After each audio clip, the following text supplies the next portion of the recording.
Olá a todos, nós estamos hoje aqui no dia 2 de abril de 2020, gravando mais esse vídeo tratando dos princípios constitucionais tributários e nesse momento nós vamos examinar aqueles princípios constitucionais voltados à matéria tributária que estão mais conectados com a ideia de Estado democrático de direito, isto é, aqueles princípios constitucionais que visam concretizar um dos grandes objetivos da existência do Estado democrático de direito, que estão esculpidos lá no artigo 3º, notadamente a construção de uma sociedade livre, justa, solidária, a redução das desigualdades sociais e regionais, ou seja, a tributação a priori pode ser sim um instrumento muito eficaz na construção de um modelo de Estado que tenha por norte a realização dos objetivos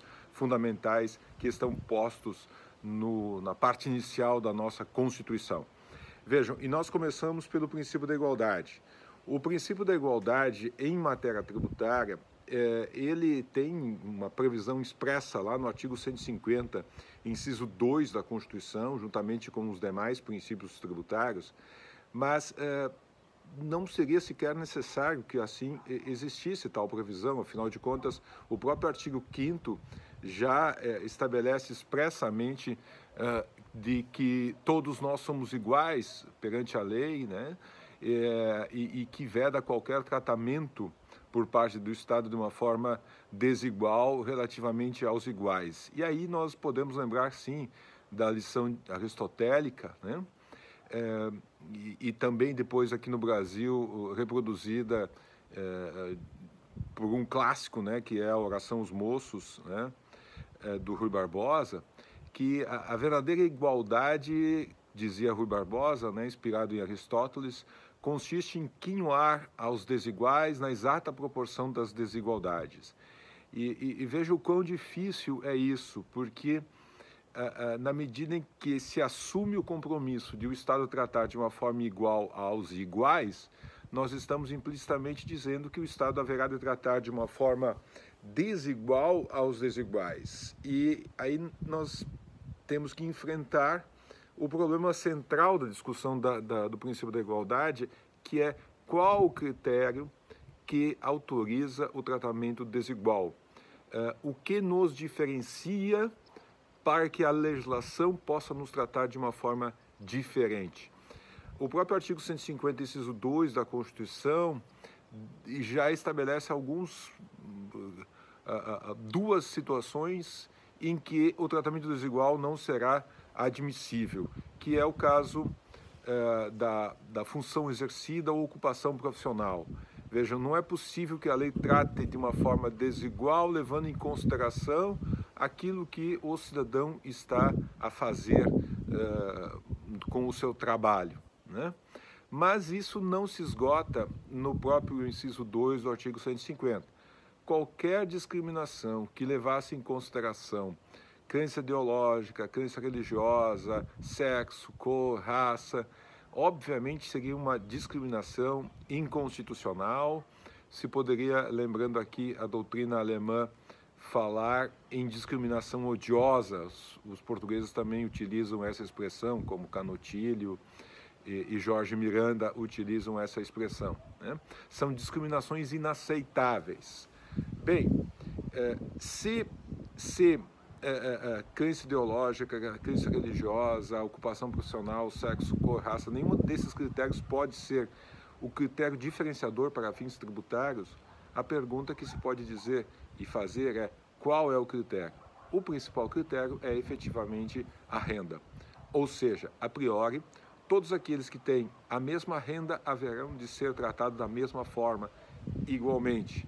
Aqueles que terão rendas diferentes, né, ou se poderia avançar e dizer de uma forma mais genérica, né, capacidade econômica. Eu utilizei a expressão renda porque é no imposto sobre a renda que nós percebemos mais visivelmente esse tratamento desigual.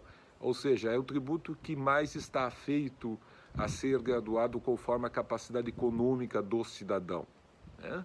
A priori, todos aqueles com igual capacidade econômica pagarão igual tributo.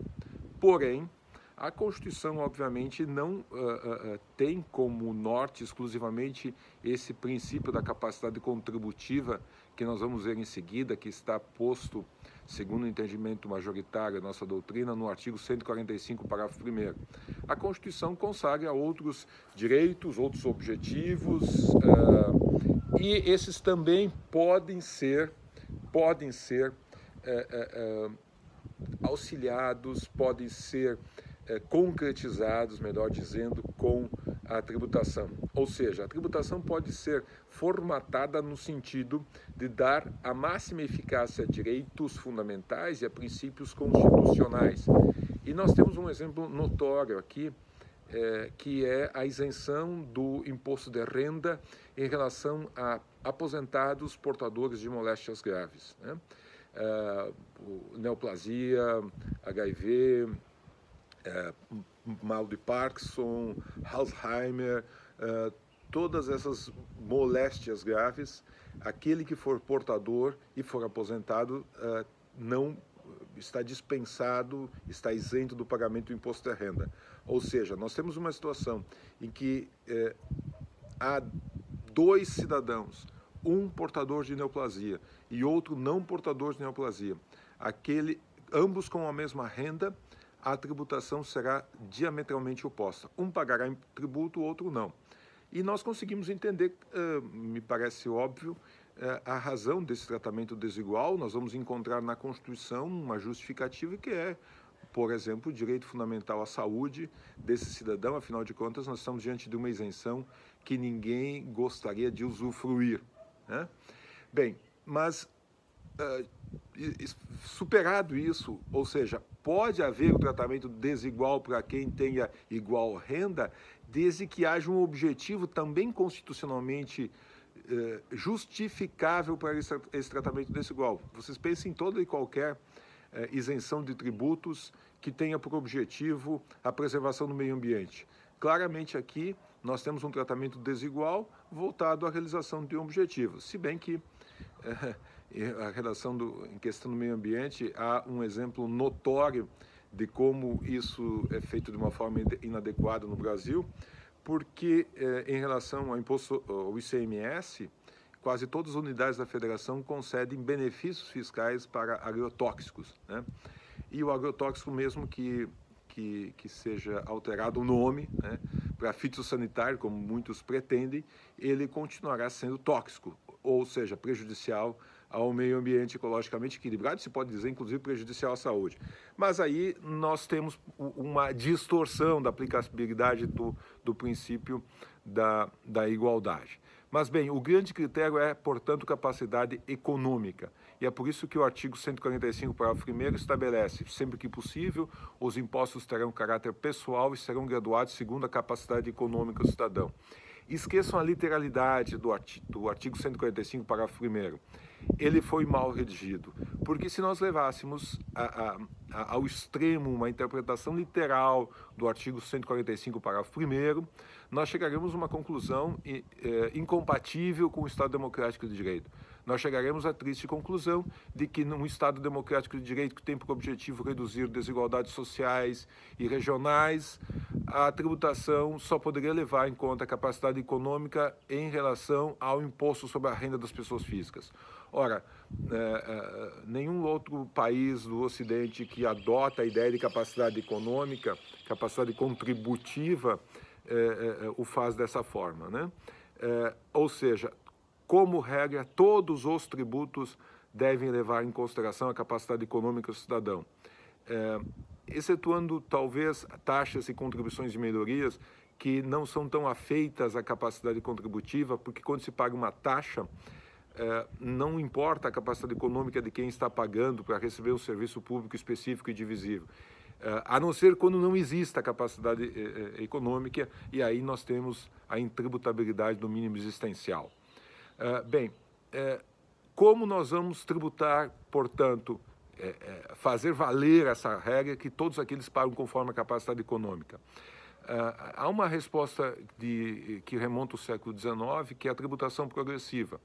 Ou seja, o denominado princípio da progressividade tributária, quando a tributação de cada cidadão terá alíquotas maiores quanto maior for a base imponível. E um caso mais notório é o imposto sobre a renda, né? Pessoas com renda até determinada faixa pagam uma determinada alíquota menor de tributo, de imposto de renda, e à medida que essas faixas de rendimento sofrem uma majoração, são maiores, pagarão com alíquotas mais significativas, né? Embora no Brasil nós tenhamos talvez um arremedo de progressividade tributária no imposto de renda, nós temos aí a alíquota de 7,5%, 15%, 22,5% e 27,5% sobre determinadas faixas de rendimentos. Atenção aqui, é sobre faixas de rendimento. Todos os cidadãos, por exemplo, que recebem até 1.900 e poucos reais, têm direito à isenção, não importa se a renda dele é 100 mil ou 3 mil. Né? O que importa, todos os cidadãos têm direito à isenção até esse limite de isenção. E a partir daí, à medida que acrescenta-se renda, há uma alíquota maior sobre aquela faixa de rendimentos, e isso é a denominada progressividade complexa, né? Aplicável ao imposto de renda, aplicável também ao imposto sobre produto, ao IPTU, né? Dos municípios, que a Constituição também permite que as alíquotas possam ser progressivas, né? Expressamente estabelece que possam ser progressivas, levando em consideração o valor venal do imóvel, o valor de venda do imóvel. Então, um imóvel de maior valor tem uma alíquota maior de IPTU, até porque é razoável supor que residir em um imóvel de maior valor implica uma maior manifestação de capacidade econômica, né? E, portanto, uma capacidade de suportar a tributação de uma maneira mais expressiva. Bem, ainda o princípio voltado à ideia de capacidade econômica, à ideia de igualdade, é o que nós denominamos seletividade tributária. É uma regra constitucional, tecnicamente falando, aplicável especialmente ao ICMS e ao IPI, que estabelece que tais impostos terão alíquotas seletivas de acordo com a essencialidade do produto ou mercadoria. Ou seja, para aquelas mercadorias mais essenciais à existência humana, a alíquota haverá de ser menor e aquelas mercadorias supérfluas, aqueles produtos supérfluos, no caso do IPI, as alíquotas, os percentuais a serem pagos haverão de ser maiores, né?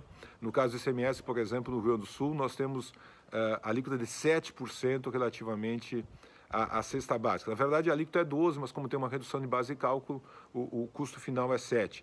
E em relação a armas, munições, bebidas alcoólicas, nós temos uma alíquota de 25%.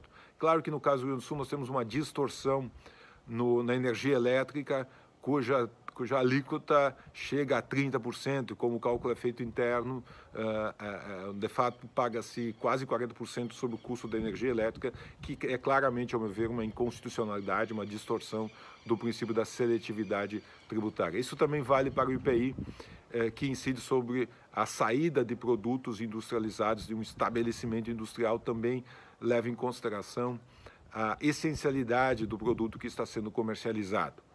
Bem, para nós concluirmos, nós temos um princípio que é implícito, que é a intributabilidade do mínimo existencial. Ou seja, na medida que a Constituição brasileira adota o princípio básico da dignidade da pessoa humana, não há de se impor ao cidadão uma escolha impossível. Eu não quero dizer escolha de Sofia, dado a dramaticidade do que foi a escolha de Sofia naquela obra de William Stirrell, né? Mas é algo assim, o cidadão não pode ficar diante de uma escolha impossível, ou paga o tributo ou meu alimento, né? E em vista disso, não é possível tributar o mínimo necessário à sobrevivência do cidadão. E talvez aí esteja um dos principais defeitos, problemas e crueldades, eu diria, da carga tributária brasileira, porque ela atinge basicamente pessoas sem capacidade econômica, pessoas pobres, sobretudo se nós pensarmos na tributação indireta sobre o consumo, em que o cidadão com uma renda de um salário mínimo acaba tendo que comprometer essa renda quase pela metade, né? Quase 40% dessa renda é utilizada para pagamento dos tributos indiretos sobre o consumo, aqueles que são incluídos no preço das mercadorias e são cobrados, obviamente, do consumidor final.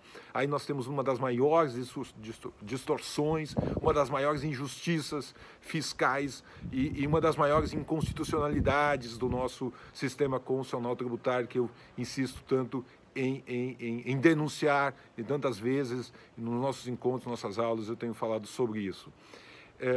E isso vale também para o próprio imposto de renda. Vejam, um limite de isenção abaixo de R$2.000 é muito baixo, faz com que o cidadão com uma renda muito reduzida acabe pagando imposto sobre a renda, sem que de fato tenha um acréscimo patrimonial. Sem falar do próprio INSS, né, que incide, por exemplo, sobre o salário mínimo. Ora, qual a capacidade contributiva que tem alguém que recebe o salário mínimo? Então, são as distorções no nosso sistema tributário que são incompatíveis com a ideia de construção de um Estado mais justo e igualitário.